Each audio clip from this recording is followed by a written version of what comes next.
حضرت امیر محمد اکرم آوان مد ذلہ العالی دارالعرفان منارہ ضلع چکوال میں سالہ سال سے قرآن و حدیث کے اوپر خطابات کر رہے ہیں اور سلسلہ نقشبندیہ اویسیہ کے مطابق لوگوں کو ذکر الہی کی تربیت دے رہے ہیں۔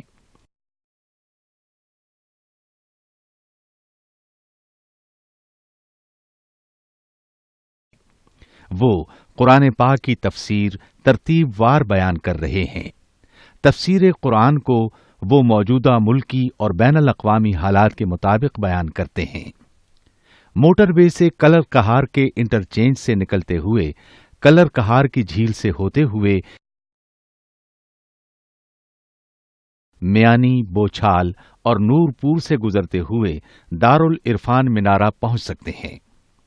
حضرت امیر محمد اکرم آوان نے بچیوں اور بچوں کی دینی اور دنیاوی تعلیم کے لیے سقارہ اکیڈمی کے نام سے ایک درسگاہ بھی قائم کی ہے۔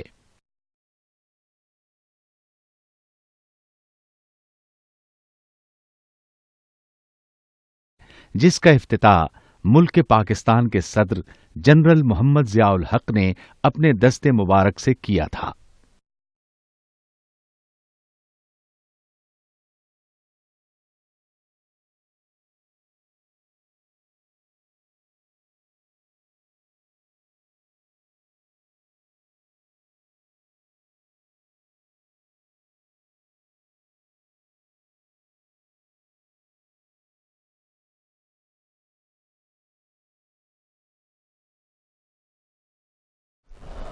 الحمد للہ رب العالمین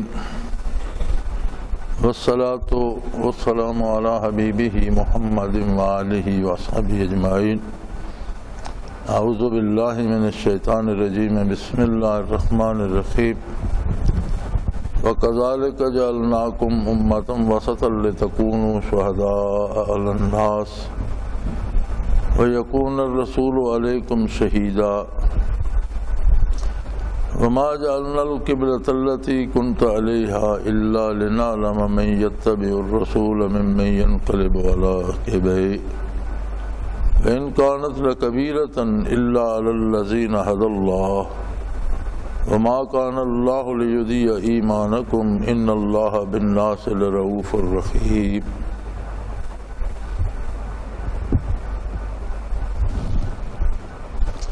اللہم سبحانک لا علم لنا الا ما علمتنا انک انت العلیم الحکیم۔ رب اشرح لی صدری ویسر لی امری واحلل عقدۃ من لسانی یفقہوا قولی رب زدنی علما۔ مولایا صلی وسلم دائما ابدا علی حبیبک من زانت بہ الاسرور۔ وَكَذَلِكَ جَعَلْنَاكُمْ أُمَّةً وَسَطًا لِتَكُونُوا شُهَدَاءَ عَلَى النَّاسِ وَيَكُونَ الرَّسُولُ عَلَيْكُمْ شَهِيدًا۔ ارشاد فرمایا، بات تعویل قبلہ کی ہو رہی تھی اور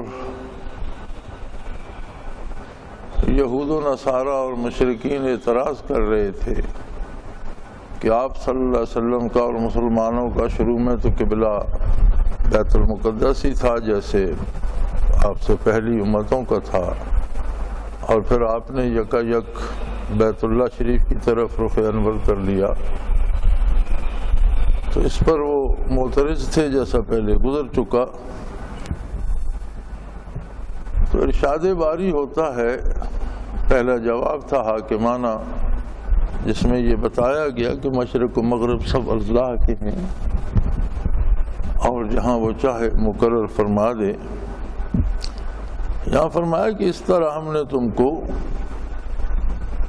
ایک ایسی جماعت بنایا ہے اے مسلمانوں جو ہر لحاظ سے اعتدال پر ہے، انتہا پسندی اسلام میں نہیں ہے، اسلام اعتدال ہے۔ جب ہم دوسرے مذاہب کا مطالعہ کرتے ہیں تو پتہ چلتا ہے کہ کہیں نیکی اور پارسائی کے لیے عمر بھر مجرد رہنا شرط ہے، شادی نہ کی جائے، ایک انتہا ہے۔ کہیں یہ شرط ہے کہ بھوکا پیاسا رہا جائے، یہ بھی انتہا ہے۔ کہیں یہ شرط ہے کہ انسانوں سے میل جول چھوڑ کر گوشہ نشین ہو جائے، انتہا پسندی ہے۔ کہیں نیکی کی یہ شرط ہے کہ آبادیاں چھوڑ کر جنگلوں میں نکل جائے، یہ بھی انتہا پسندی ہے۔ لیکن اسلام میں کہیں کوئی انتہا پسندی نہیں، بلکہ ہر شعبہ زندگی میں اعتدال ہے۔ عبادات میں بھی اعتدال ہے۔ ایک صحابی کا ذکر کیا گیا حضور اکرم صلی اللہ علیہ وسلم کے سامنے کہ وہ دن بھر روزہ رکھتے ہیں اور شب بھر عبادت کرتے ہیں، تو آپ صلی اللہ علیہ وسلم نے بلا کر حکم دیا کہ تمہارے وجود کا بھی تم پر حق ہے، عبادت بھی کرو، آرام بھی کرو۔ روزہ رکھنا اچھی بات ہے، روزہ بھی رکھو، نفلی روزے اگر رکھتے ہو ضرور رکھو، لیکن ایسا نہیں کہ ہمیشہ روزہ ہی رکھو، روزہ بھی رکھو، افطار بھی کیا کرو، کہ تمہارے بدن کا بھی تم پر حق ہے، تمہاری صحت درست رہے، تمہارے قوا مضبوط رہے، تمہاری سوچ ٹھیک رہے، چونکہ عمل کا مدار جسمانی صحت پر بھی بڑی حد تک ہے۔ تو فرمایا کذالک جعلناکم امۃ وسطا، تمہیں معتدل امت بنایا ہے، تمہیں اپنی پسند سے کسی انتہا کو اختیار نہیں کرنا، اللہ کے حکم کی اطاعت کرنی ہے۔ اس کا حکم تھا بیت المقدس قبلہ تھا، آپ ادھر رخ انور کر کے نماز پڑھتے تھے، سارے مسلمان ادھر رخ انور کر کے عبادت کرتے تھے۔ اب قبلہ اللہ نے بیت اللہ کو مقرر کر دیا، بیت اللہ کی اپنی عظمت ہے، بلکہ حضور علیہ الصلاۃ والسلام کی جو نشانیاں پہلی کتابوں میں دی گئی ان میں ایک یہ نشانی بھی تھی کہ آپ کا قبلہ بیت اللہ شریف ہوگا۔ اور اللہ کریم کا یہ احسان ہے کہ اس نے تمہیں کسی انتہا پہ پابند نہیں کیا، بلکہ تم ہر معاملے میں، لین دین میں، کاروبار میں، معاملات میں، تعلقات میں، اخلاقیات میں ایک مناسب اعتدال پر ہو۔ شریعت مطہرہ کے احکام اور حیات طیبہ جو قرآن کریم کا مجسم مفہوم ہے، آپ صلی اللہ علیہ وسلم کی حیات طیبہ مجسم مفہوم ہے قرآن کریم کا۔ آپ صلی اللہ علیہ وسلم کی زندگی میں ہر طرح سے اعتدال ہے۔ آپ نے شادیاں بھی کیں، آپ نے رشتہ داروں کا خیال بھی رکھا، آپ نے بچوں کی پرورش بھی کی، آپ نے بزرگوں کا لحاظ بھی رکھا۔ دنیاوی معاملات میں ہر شعبہ زندگی میں نقوش کف پائے رسول اللہ صلی اللہ علیہ وسلم موجود ہیں، اور ہر کام کو آپ نے اعتدال سے کیا۔ کہیں کمزوری نہیں پائی جاتی معاذ اللہ، اور کہیں شدت نہیں پائی جاتی۔ دین اسلام سارے کا سارا اعتدال پر ہے۔ اور اے مسلمانوں، تمہیں گواہ بنایا ساری انسانیت پر جو تمہارے سامنے ہے، روئے زمین پر جو لوگ بستے ہیں ان کے کردار پر تمہاری شہادت ہوگی کہ کہاں انہوں نے کمزوریاں دکھائیں اور کہاں انہوں نے شدت دکھائی۔ اسلام میں ہر شعبہ زندگی میں، حتیٰ کہ جہاد میں بھی انتہا پسندی نہیں ہے۔ جہاد کا بھی ایک سبب ہے کہ کہیں ظلم ہو رہا ہے، اسے روکنے کے لیے کیا جاتا ہے۔ تو اگر ظالم ظلم رک جائے تو محض لوگوں کو قتل کرنا مقصد نہیں ہے، ایک اعتدال ہے اس میں کہ اگر وہ توبہ کر لیتا ہے یا اس ظلم سے رک جاتا ہے تو وہاں ختم ہو جائے، جہاد ختم ہو جائے گا، تلوار میان میں رکھ دی جائے گی۔ اسی طرح زندگی کے ہر شعبے میں، اور آپ یاد رکھیں جس طرح وجود کی زندگی اعتدال پر ہی قائم رہتی ہے، کوئی خلط یا کوئی چیز بڑھ جائے یا کوئی چیز کم ہو جائے تو بدن بیمار ہو جاتا ہے۔ کسی بھی چیز کی کمی واقع ہوگی بیمار ہو جائے گا، کسی بھی چیز کی زیادتی ہو جائے گی بیمار ہو جائے گا۔ انسانی وجود کی حیات اور صحت و سلامتی اعتدال پر ہے کہ ہر چیز اپنی اپنی حد میں رہے۔ اسی طرح قوموں کی زندگی اعتدال پر منحصر ہے، اسی طرح نوع انسانی کی زندگی کا انحصار اعتدال پر ہے۔ جہاں بھی زیادتی آئے گی یا کمی آئے گی، معاشرے میں خدا نخواستہ اگر استحصال ہوگا معاشرے کا اور کچھ لوگ غریب سے غریب تر ہوتے چلے جائیں گے، کچھ امیر سے امیر تر ہوتے چلے جائیں گے، تو یہ غیر معتدل معاشرہ ہوگا جس کا نتیجہ فساد ہوگا، بیماری ہوگی، جس کا نتیجہ ہمیشہ کسی نہ کسی مصیبت کی صورت میں ظاہر ہوگا۔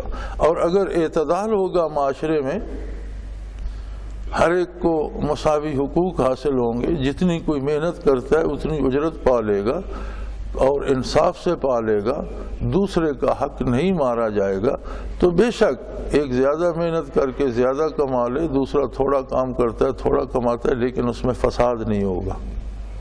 جسے تھوڑا ملتا ہے وہ جانتا ہے کہ میں نے کام تھوڑا کیا ہے، جسے زیادہ ملتا ہے وہ جانتا ہے میں نے محنت زیادہ کی ہے، اس لیے ان میں اعتدال ہوگا، ان میں رقابت نہیں ہوگی، رفاقت ہوگی۔ لیکن جب معاشرے میں ایسی چیز آ جائے گی کہ کچھ لوگ محنت کرتے رہیں گے انہیں کچھ نہیں ملے گا، کچھ لوگ کچھ بھی نہیں کریں گے اور ان کے حصے کا بھی لوٹ کر لے جائیں گے، تو یہ غیر معتدل معاشرہ ہوگا جس میں خرابیاں پیدا ہوں گی، قتل و غارت ہوگی، چوری ہوگی، حصول زر کے ناجائز طریقے اپنائے جائیں گے۔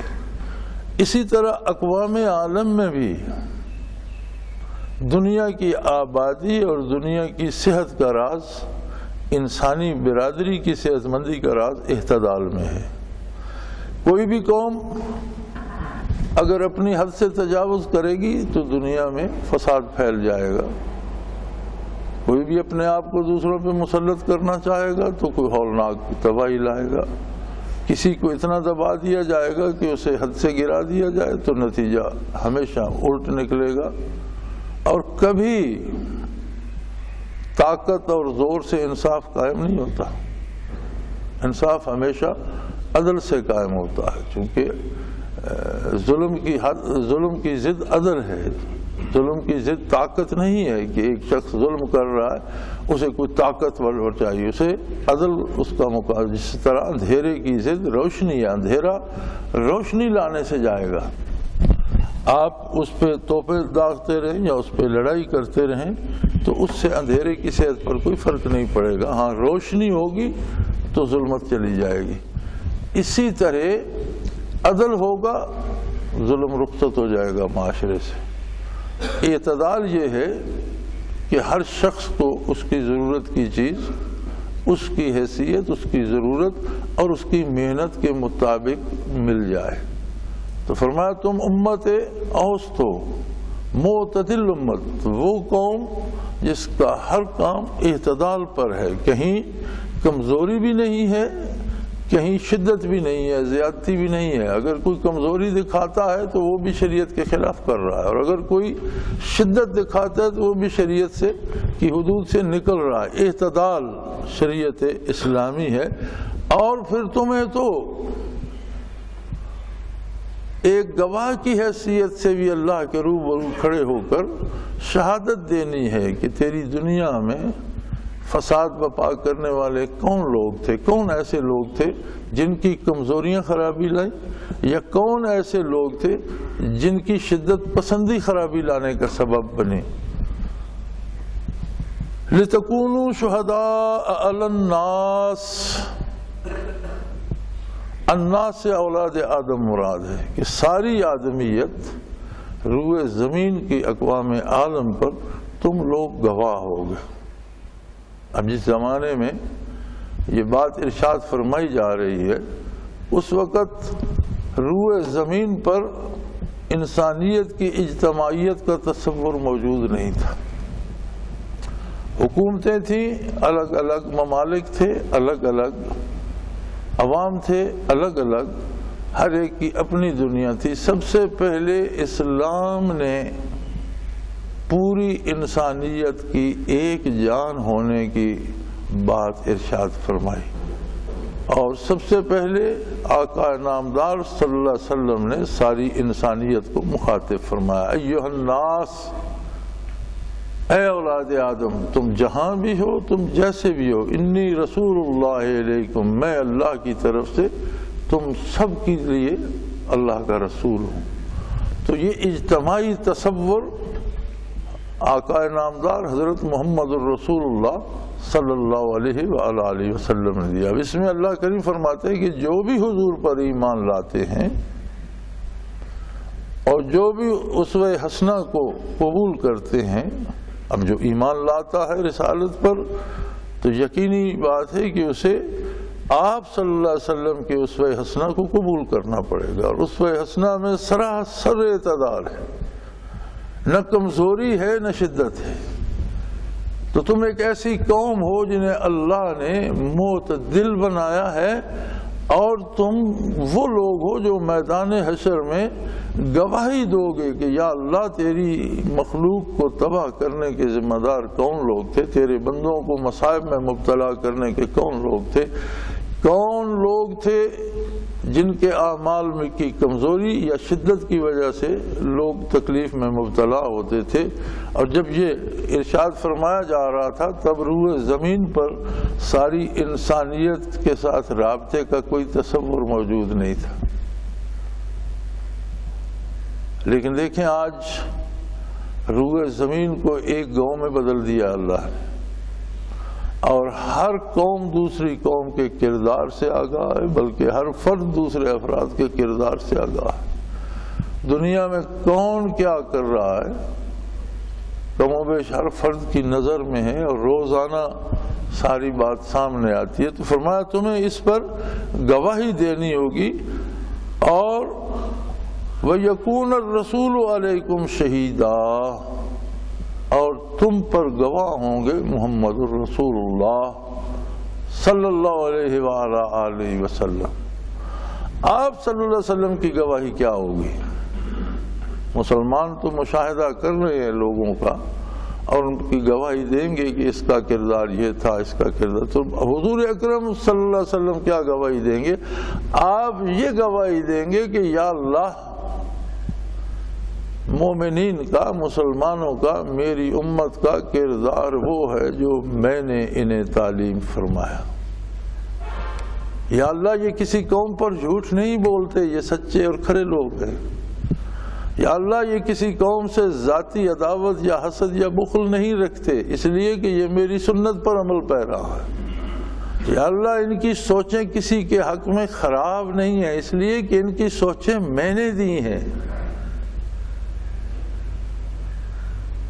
اگر مقام و مرتبہ دیکھا جائے تو میدان حشر میں اس سے بڑے کسی مرتبے کا تصور تک نہیں کیا جا سکتا کہ نبی کریم صلی اللہ علیہ وآلہ وسلم کسی کے راست باز ہونے کی تصدیق فرمائے۔ اور دوسری طرف دیکھا جائے تو زندگی کے جتنے دن نصیب ہوئے ہیں ان میں سب سے اہم ذمہ داری یہ ہے کہ کہیں ہم ایسے نہ ہو جائیں کہ حضور انکار فرما دیں کہ یا اللہ اس بندے کا ذمہ دار میں نہیں ہوں، اس کی گواہی میں نہیں دوں گا۔ یہ ہر مسلمان کو اپنی انفرادی اور ذاتی زندگی میں دیکھنا چاہیے کہ کیا وہ ایسا کر رہا ہے جو محمد الرسول اللہ صلی اللہ علیہ وسلم اس کے سر پہ دست شفقت رکھ کے فرمائیں گے کہ اس نے جو کیا ٹھیک کیا۔ یہ تو بہت بڑی عظیم منزل ہے قرب الہی کی کہ کسی شخص کے بارے، کچھ افراد کے بارے، کسی قوم کے بارے، کسی کنبے کے بارے آقا نامدار اصدق الصادقین صلی اللہ علیہ وآلہ وسلم محشر کی گھڑی میں بارگاہ الہی میں یہ شہادت دیں کہ یا اللہ یہ جو بتا رہا ہے لوگوں کے بارے یا جو اطلاع دے رہا ہے اقوام عالم کے بارے، یہ اس لیے ٹھیک ہے کہ اس بندے نے ساری عمر میری اطاعت کی، میرے نقش قدم پر چلا، میری سنت پہ چلا، لہٰذا یہ کسی ذاتی رنجش سے یا کسی دشمنی سے یا کسی غم و غصے سے یا کسی حسد اور بغض سے نہیں کہہ رہا، بلکہ یہ جو کہہ رہا ہے سچ کہہ رہا ہے، حق کہہ رہا ہے، چونکہ یہ ساری زندگی حق کا پیروکار رہا ہے۔ بحیثیت مسلمان اللہ کریم نے تو ہمیں یہ منزل عطا کر دی اور یہ منصب عطا کر دیا اور بہت ہی بلند اور اعلیٰ منصب عطا کر دیا۔ اب ہمیں بحیثیت مسلمان دیکھنا یہ ہے کہ کیا واقعی ہم ایسے ہیں کہ حضور اکرم صلی اللہ علیہ وسلم ہمارے حق میں گواہی دیں گے؟ اگر قرآن حکیم کی اس ایک بات کو سمجھ لیا جائے، اپنا لیا جائے،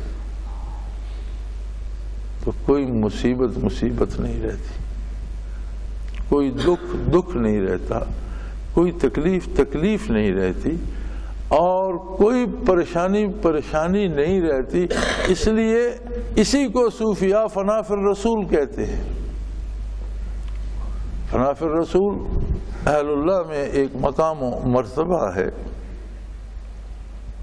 اس کے مشاہدے یا کشف کی بات الگ ہے کہ اس میں کشفن یا مشاہدے میں کیا نظر آتا ہے یا کیا ہوتا ہے، میں اس موضوع کی طرف نہیں آ رہا، لیکن یہ بات اس میں ضروری ہے کہ اس کی حرکات و سکنات اس کی اپنی نہ ہوں، وہ ہوں جن کا حکم محمد الرسول اللہ صلی اللہ علیہ وسلم نے دیا۔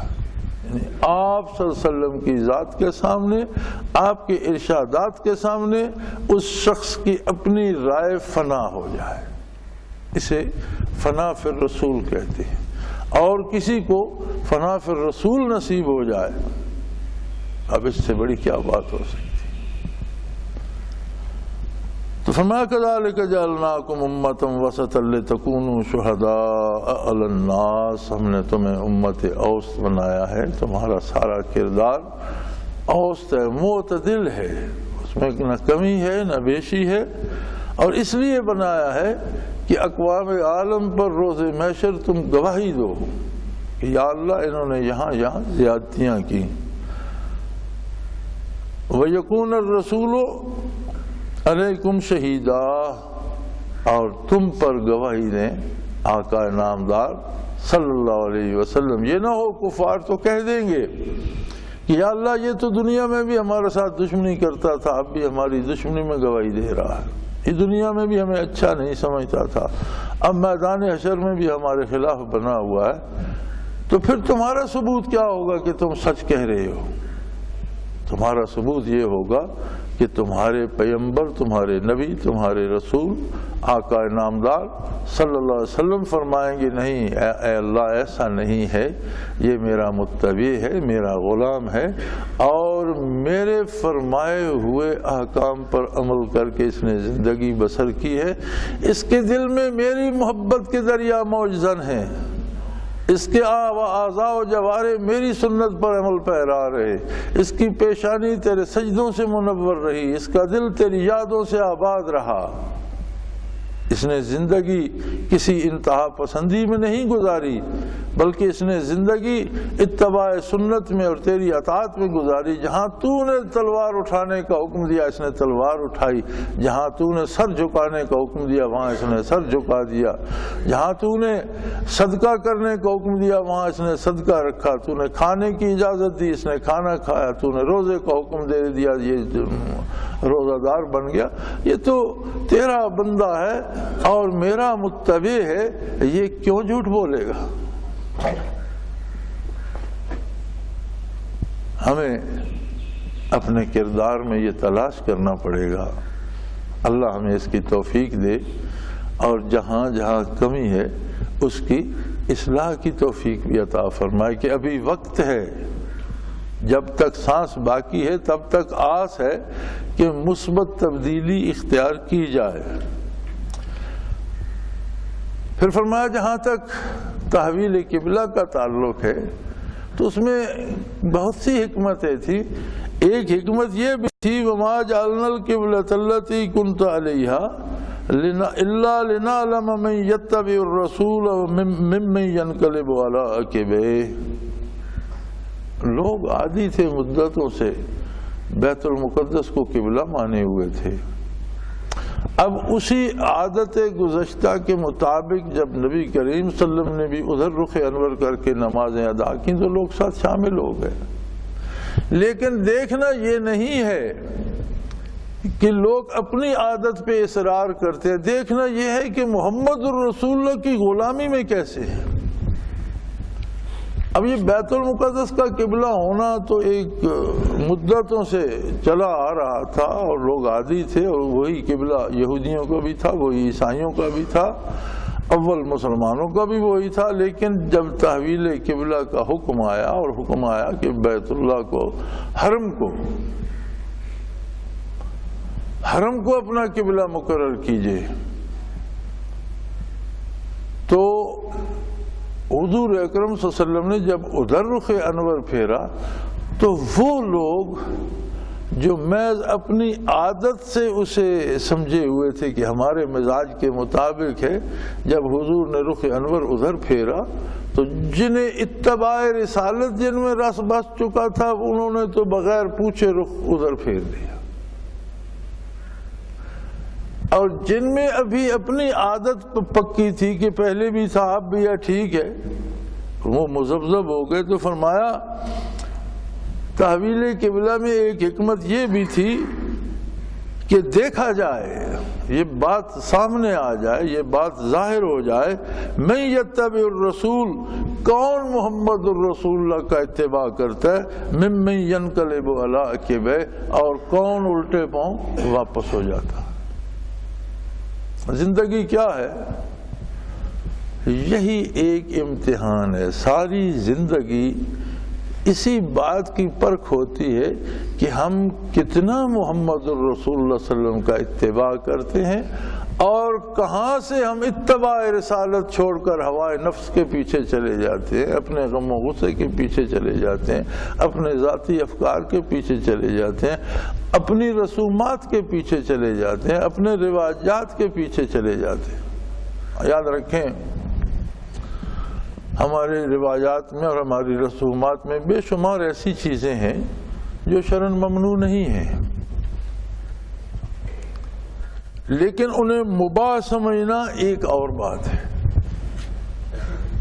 جو چیز شرعاً منع نہیں ہے اسے مباح سمجھنا یا ایسا کرنا ایک اور بات ہے، اور اس کو عبادت سمجھ کر کرنا بدعت بن جاتی ہے.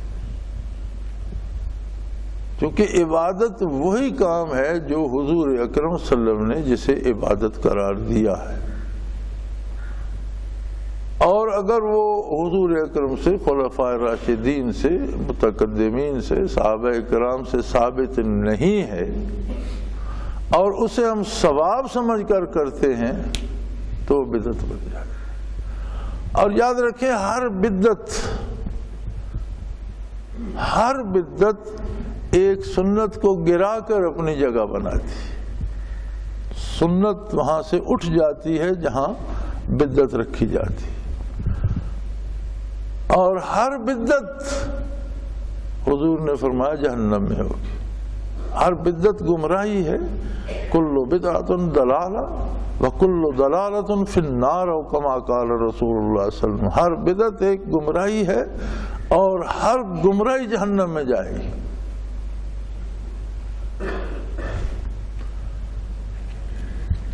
عید کا دن تھا،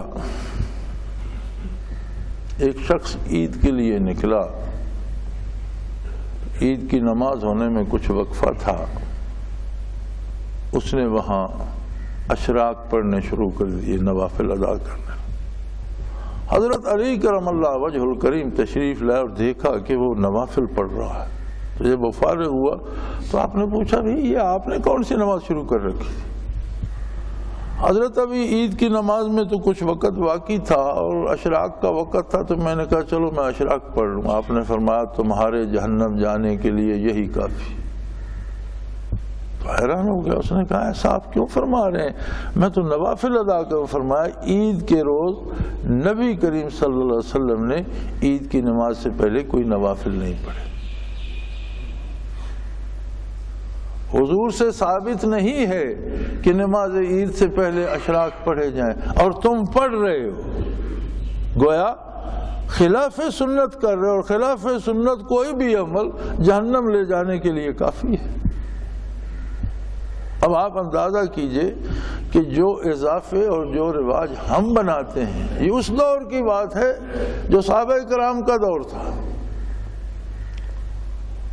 لیکن اس بندے کو اس نے استغفار کیا، اس نے توبہ کی، اس نے کہا اللہ مجھے معاف کر دے، مجھے پتہ نہیں تھا۔ ہمارا عالم یہ ہے کہ ہم نے رسومات کو عبادات کا درجہ دے دیا ہے۔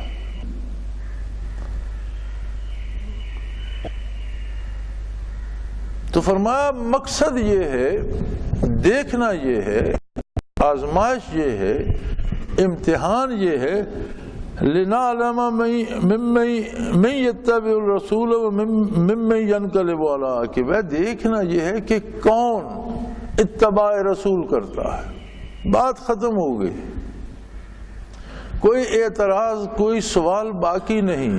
بات صرف یہ ہے کہ جب پتہ چلے کہ یہ کام حضور صلی اللہ علیہ وسلم نے اس طرح کیا، فوراً اس طرح سے شروع کر دے، بات ختم ہو گئی۔ کوئی دلیل، کوئی بحث، کسی جرح کی ضرورت نہیں۔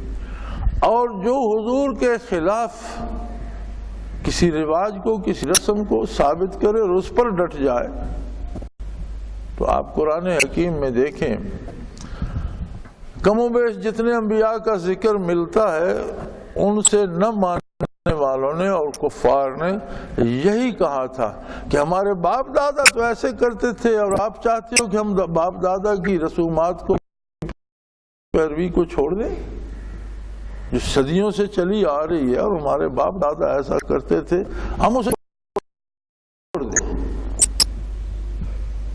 اب ہمارے ہاں ایک بہت عام رواج ہو گیا ہے کہ اذان سے پہلے تعوذ پڑھتے ہیں، پھر تسمیہ پڑھتے ہیں، پھر درود شریف پڑھتے ہیں، یا کوئی غزل نعت پڑھتے ہیں، پھر اذان کہتے ہیں، پھر اس کے بعد وہیں کھڑے ہو کر سپیکر پہ دعا کرتے ہیں۔ کیا یہ سارا کچھ نبی کریم صلی اللہ علیہ وسلم سے ثابت ہے؟ کیا حضور ایسا کرتے تھے؟ ہماری جوانی تک کوئی بھی ایسا نہیں کرتا تھا۔ ہم نے اپنے جوان عمر میں آدھی زندگی گزار دی، اس میں کوئی بھی ایسا نہیں کرتا۔ آج دلیل یہ ہوتی ہے کہ درود ہی تو پڑھ رہے ہیں، تو وہ غریب بھی تو نوافل ہی پڑھ رہا تھا، اللہ ہی کو سجدہ کر رہا تھا۔ درود سارا دن پڑھو، ساری رات پڑھو، بلکہ نبی کریم صلی اللہ علیہ وسلم کے سامنے کسی نے عرض کی، یا کسی صحابی نے عرض کی کہ یا رسول اللہ، میں نے اتنا وقت وقف کیا ہے وظائف کے لیے، اذکار کے لیے، تو اس میں 3 حصے میں کچھ تلاوت کرتا ہوں، کچھ تسبیحات پڑھتا ہوں، اور چوتھا حصہ صرف درود شریف پڑھتا ہوں۔ آپ صلی اللہ علیہ وسلم نے فرمایا کہ اگر درود اور بڑھا لو تو اچھا ہے۔ اس نے عرض کی یا رسول اللہ صلی اللہ علیہ وسلم، آدھا حصہ دوسری تسبیحات پڑھوں اور آدھا حصہ درود شریف پڑھ لوں۔ فرمایا اور بڑھا لو تو اچھا ہے۔ اس نے عرض کی یا رسول اللہ، میں چوتھائی حصہ دوسری تسبیحات، جتنا وقت اگر میں نے 4 گھنٹے مقرر کیے ہیں 24 گھنٹوں میں، تو 1 گھنٹہ دوسری تسبیحات پڑھوں گا، 3 گھنٹے درود شریف پڑھوں گا۔ آپ نے فرمایا اور بڑھا لو تو اچھا ہے۔ اس نے عرض کی یا رسول اللہ، پھر مجھے جتنا وقت ملے میں سارا درود شریف ہی پڑھتا رہوں تو اچھا ہے۔ آپ نے فرمایا اگر ایسا کر لو تو دنیا اور آخرت کی کوئی مصیبت تم پر نہیں آئے گی، 2 عالم کی مصیبتوں سے بچ جاؤ۔ درود شریف کا پڑھنا ایک ایسا وظیفہ ہے، ایک ایسی دعا ہے جو 2 عالم کی سختیوں کی ڈھال ہے، لیکن درود شریف کو اذان کا حصہ بنانا درست نہیں ہے۔ اذان ایک الگ بات ہے، اور جتنی محمد الرسول نے فرمائی اور جو بلال حبشی نے دی رضی اللہ تعالیٰ عنہ، وہی اذان ہے۔ اب اس کے آگے پیچھے کوئی درود لگائے یا اس کے آگے پیچھے قرآن لگا لے، جو بھی لگا لے، اگر اس میں کمی کرے گا تو بھی خطا کار ہوگا، زیادتی کرے گا تو بھی خطا کار ہوگا، تو بھی مجرم ہوگا. چونکہ دیکھنا یہ ہے من یتبع الرسول، کون اتباع کرتا ہے محمد الرسول اللہ کا.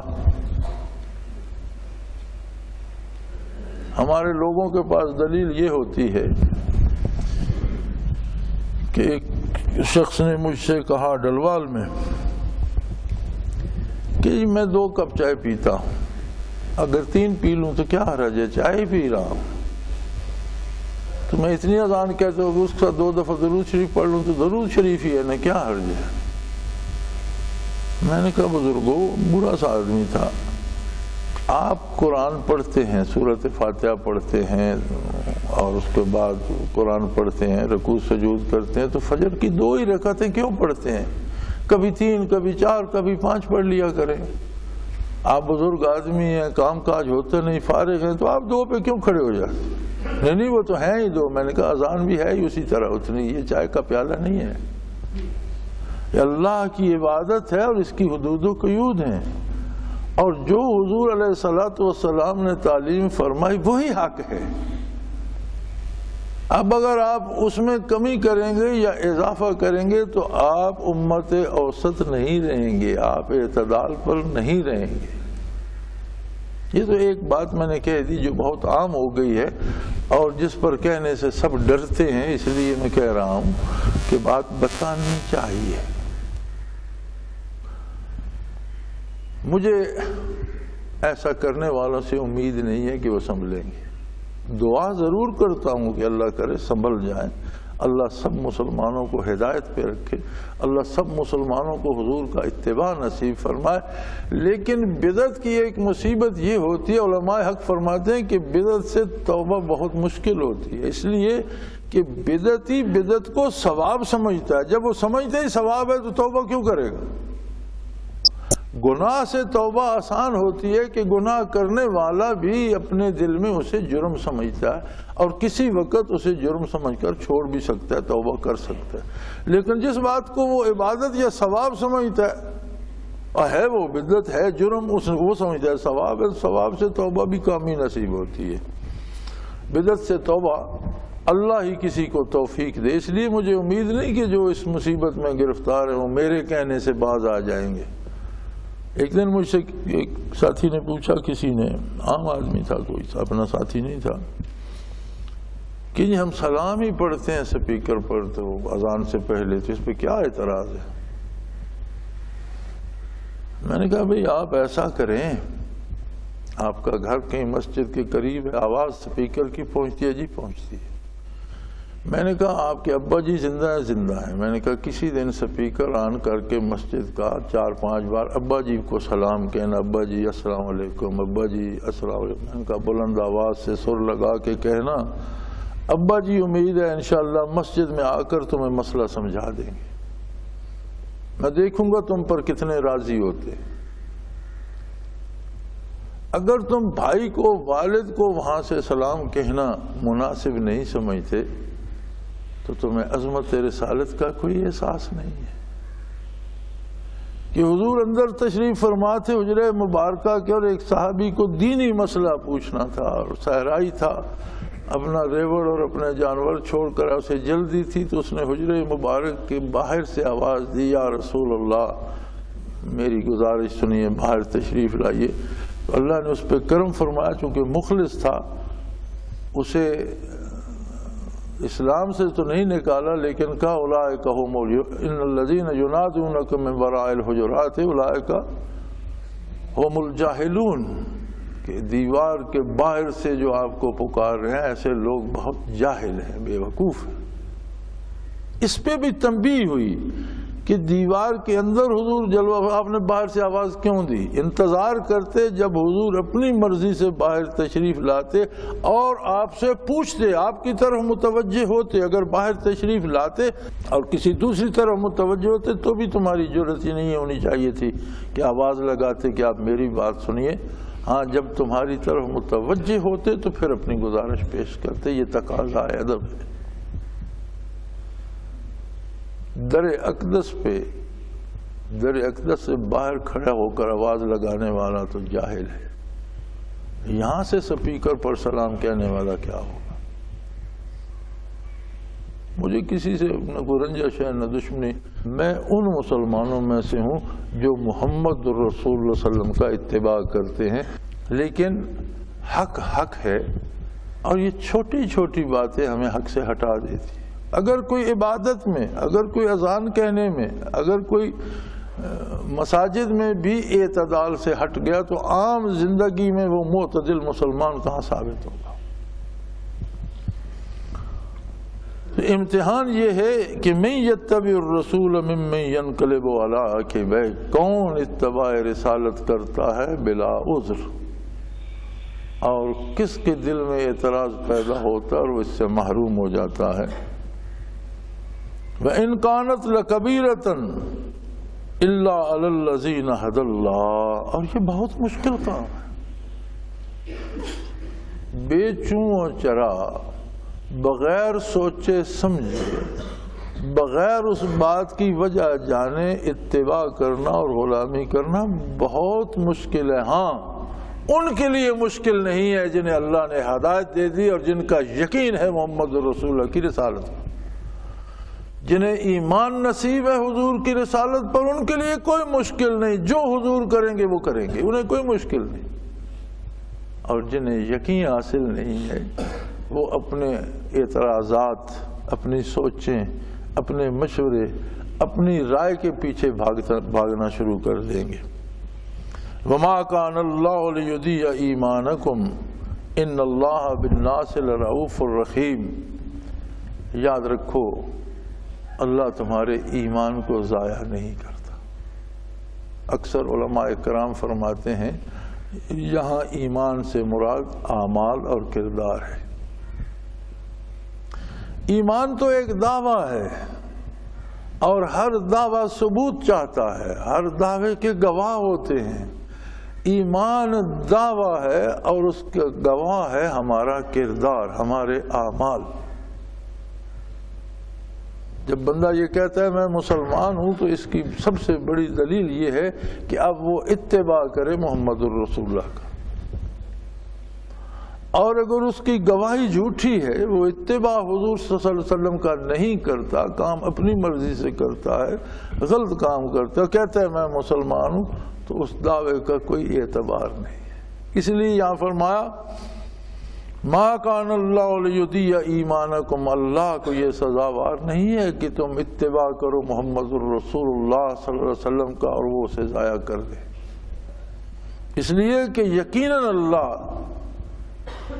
عالم انسانیت کے ساتھ شفیق بھی ہے، مہربان بھی ہے، بہت کرم کرتا ہے۔ وہ انسان سوچ نہیں سکتا کہ وہ اس کے کتنے عیبوں کو چھپاتا ہے، اس کے کتنے گناہوں کو معاف کرتا ہے، جو نہیں معاف کرتا وہ بھی دوسرے پہ ظاہر نہیں کرتا، اور اس کے گناہوں، اس کے عیوب، اس کی گستاخیوں کے باوجود اس پر نعمتوں کی بارش مسلسل جاری رکھتا ہے، اسے روزی دیتا ہے، صحت دیتا ہے، حواس عطا کرتا ہے، سوچ بچار دیتا ہے، کتنی کتنی دنیا کی نعمتیں اسے وہ دیے جا رہا ہے، اس لیے کہ وہ لوگوں کے ساتھ بہت شفقت کا برتاؤ کرتا ہے، وہ بہت مہربان ہے۔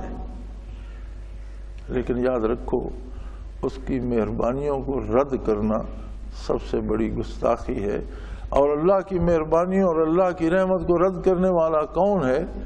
وہ جو رسول اللہ صلی اللہ علیہ وسلم کے اتباع کو چھوڑ دیتا ہے۔ اللہ کریم ہمیں اس سے توبہ کی توفیق دیں، اتباع رسالت پناہی کی توفیق عطا فرمائے، آقا نامدار صلی اللہ علیہ وسلم کی محبت نصیب فرمائے، اور متبعین کے ساتھ زندہ رکھیں، متبعین کے ساتھ موت نصیب فرمائے، اور اتباع کرنے والوں کے ساتھ یوم حشر کھڑا ہونا نصیب فرمائے۔ وآخر دعوانا ان الحمدللہ رب العالمین۔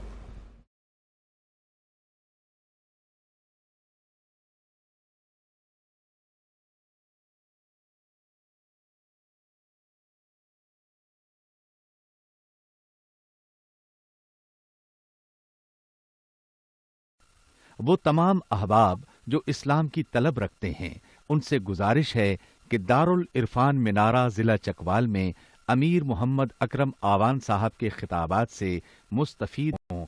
وہ ہر جمعے کو نماز سے پہلے بیان فرماتے ہیں۔ ہر ماہ کی پہلی اتوار کو ماہانہ اجتماع ہوتا ہے جس میں آپ خصوصی خطاب فرماتے ہیں اور پاکستان کے چاروں صوبوں سے احباب اس اجتماع میں شرکت کرتے ہیں۔